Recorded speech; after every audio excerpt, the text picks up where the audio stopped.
ইউসুফ আলাইহিস সালাম বলেছিল না যে আমি বিশ্বস্ত, আমাকে দায়িত্ব দেন? আমি বলতে চাই আমি বিশ্বস্ত, আমাকে দায়িত্ব দেন। আমাকে 5 বছর সময় দেন, পুরো দেশের শিক্ষা সিস্টেম চেঞ্জ করে দেবো ইনশাআল্লাহ। প্লে গ্রুপ থেকে নিয়ে মাস্টার্স পর্যন্ত এমন শিক্ষানীতি প্রণয়ন করা সম্ভব যে আমাদের বাচ্চারা একদম প্লে থেকে মাস্টার্স পর্যন্ত বাংলা, ইংরেজি, অঙ্ক এবং জেনারেল সাবজেক্টগুলোর সাথে কোরআন হাদিসের একটা অপূর্ব সমন্বয়ে পড়াশোনা করবে ইনশাআল্লাহ। একা করে দিতে পারবো ইনশাআল্লাহ তাআলা। আমাকে এরকম 100 জন শিক্ষাবিদ দেন, 100 জন আলেম ওলামা দেন, একটা প্যানেল করে দেন, পুরো দেশের শিক্ষা চেঞ্জ করে দেওয়া যাবে ইনশাআল্লাহ। যাদেরকে রেখেছেন এদের মাথায় গোবর আছে, যাদেরকে রেখেছেন এদের মাথায় টাটকা গোবর আছে। বইপত্রগুলোর অবস্থা দেখেছেন? বইপত্রগুলো ঘাটাঘাটি করেছেন?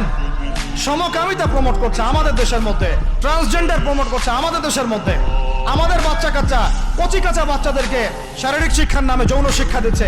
এগুলো আমাদের মুসলমানদের শিক্ষা?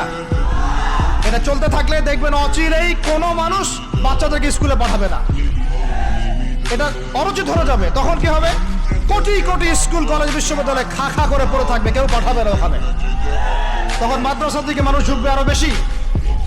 আমি তো চাই, আমি তো দাবি জানাই উপরের লেভেল থেকে এমন একটা শিক্ষা ব্যবস্থা প্রণয়ন করা হোক যাতে আমার মাদ্রাসা গড়ার প্রয়োজনই না হয়। ওই সিস্টেম রাষ্ট্রীয়ভাবেই পড়ানো হবে ইনশাআল্লাহ।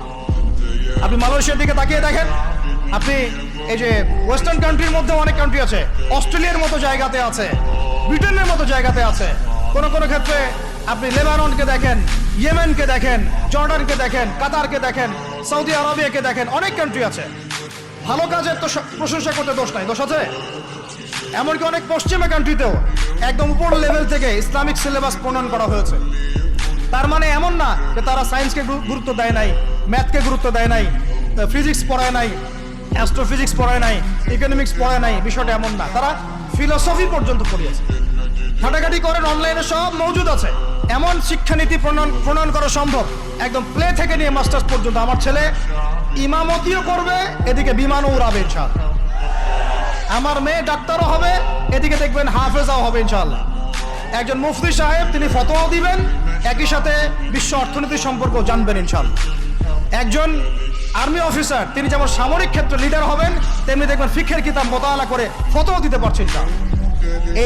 এই যুগটা এটা কোনো মানে স্বপ্নের যুগ নয়, এই যুগটা ছিল এক সময়।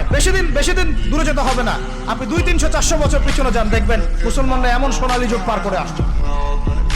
অতএব এগুলো কোনো গাল গল্প করছি না আমি, এগুলো বাস্তবে রূপান্তরিত করা অবশ্যই সম্ভব, বারহাক সম্ভব, যদি এরকম কিছু মানুষের মধ্যে উদ্দীপনা থাকে, একটা সৎ সাহস থাকে, আমাদের উপর থেকে যদি একটা সহযোগিতা আসে এবং আমাদের মতো যারা ইয়াং তাদেরকে যদি মূল্যায়ন করা হয়, ইনশাল্লাহ দেখবেন বাংলার জমিন পরিবর্তন হয়ে যাবে।